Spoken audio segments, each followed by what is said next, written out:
یہاں کچھ ایسے سوالات کے جوابات دیے جا رہے ہیں جو دنیا میں کسی سائنٹسٹ کے پاس نہیں ہے، دنیا کے اندر کسی کے پاس اس کا جواب نہیں ہے۔ کچھ سوالات پیدا ہوتے ہیں، ان سوالات کے جوابات قرآن حکیم دیتا ہے، اور خاص طور سے اجمالاً یہاں پر ان سوالات کے جوابات دے دیے گئے۔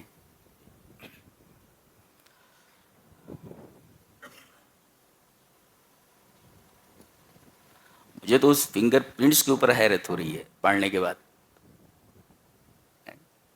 قرآن حکیم کب بیان کر چکا ہے یہ، اور سائنسداں کب بتا رہا ہے کہ حقیقت یہ ہے۔ اللہ اکبر، بلا قادرین علی ان نسوی بنانا، یعنی we are able to put together in perfect order the tips of his fingers.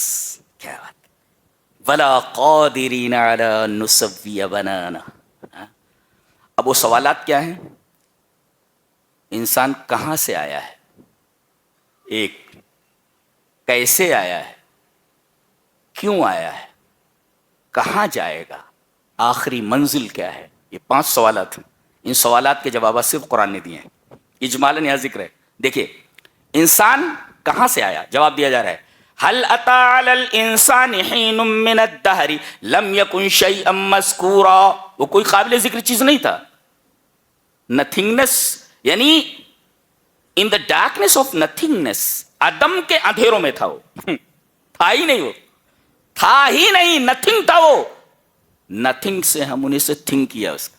یہ دیکھو سوال کا جواب ہے، کہاں سے آئے ہو، عدم سے آئے ہو تم، اللہ نے پیدا کیا ہے تم کو، ادھر سے آئے ہو۔ تو پہلے سوال کا من این جاء، کہاں سے آیا، جواب دیا گیا اللہ نے عدم سے وجود بخشا ہے تم کو، تم پہلے موجود نہیں تھے، اللہ نے تم کو موجود کیا۔ یہ اس سوال کا جواب، آئے کہاں سے، عدم سے وجود میں آئے۔ اچھا کیسے آئے، کیف جاء، کیسے آئے، کہا کہ انا خلقنا الانسان من نطفۃ امشاج، عام طریقہ یہی ہے کہ انسان، مرد اور عورت کے مخلوط پانی سے پیدا ہوتا ہے، مرد اور عورت کا مخلوط پانی، ملا ہوا پانی، اس سے پیدا ہوتا ہے۔ کیف جاء کا جواب ہے یہ، کیسے آیا، اس طریقے سے ہم اس کو وجود میں لاتے ہیں۔ کیفیت کیا ہے لانے کی، ایسے۔ اچھا تیسرا سوال، کیوں آیا ہے، کہاں سے آیا، پہلی آیت میں جواب، کیسے آیا دوسری آیت کے پہلے ٹکڑے میں جواب، کیوں آیا، نبتلی، ہم نے اس کو اس وجہ سے برپا کیا ہے تاکہ ہم اس کو آزمائیں، گویا کہ یہاں آزمائش کے لیے آیا ہے، امتحان دینے کے لیے آیا ہے۔ کتنی عجیب بات ہے، کس لیے آیا ہے، امتحان دینے کے لیے۔ یہ دنیا ایگزام ہال ہے، یہ یہاں آئے ہو تم، نبتلی ہی، تاکہ ہم اس کو آزمائیں، یہ امتحان گاہ ہے یہ۔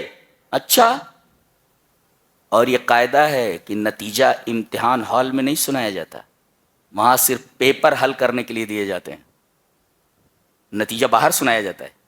یہ لفظ ابتلا بتا رہا ہے کہ امتحان ہال سے ایک دن تمہیں باہر نکلنا ہے، یہ امتحان ہال ہے۔ نتیجہ کب سنایا جائے گا، جب تم امتحان ہال سے باہر نکلو گے۔ تو دنیا یہ عمل کی جگہ ہے، نتیجہ سنائے جانے کا عالم عالم آخرت ہے، مرنے کے بعد سنایا جائے گا۔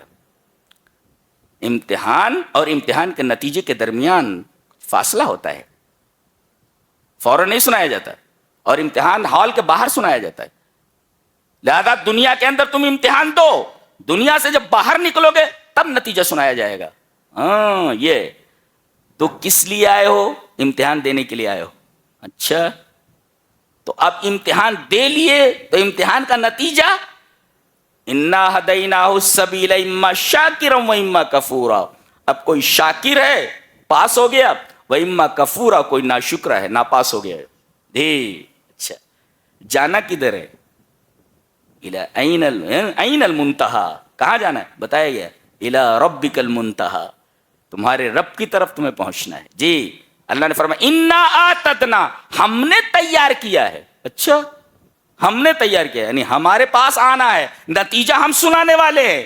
کیا، کافروں کے لیے زنجیریں اور بیڑیاں اور آگ، اور کامیاب ہونے والے جو ابرار ہیں ان کے لیے جنت، ان کی نعمتوں کا ذکر کیا گیا. تمام سوالوں کے جوابات دے دیے گئے ہیں اور تسلی بخش جوابات ہیں. کہاں سے آیا، کیسے آیا، کیوں آیا، کہاں جائے گا، اور آخری منزل کیا ہے، اس کے لاسٹ ڈیسٹینیشن کیا ہے، سارے سوالات کے جوابات دے دیے گئے ہیں.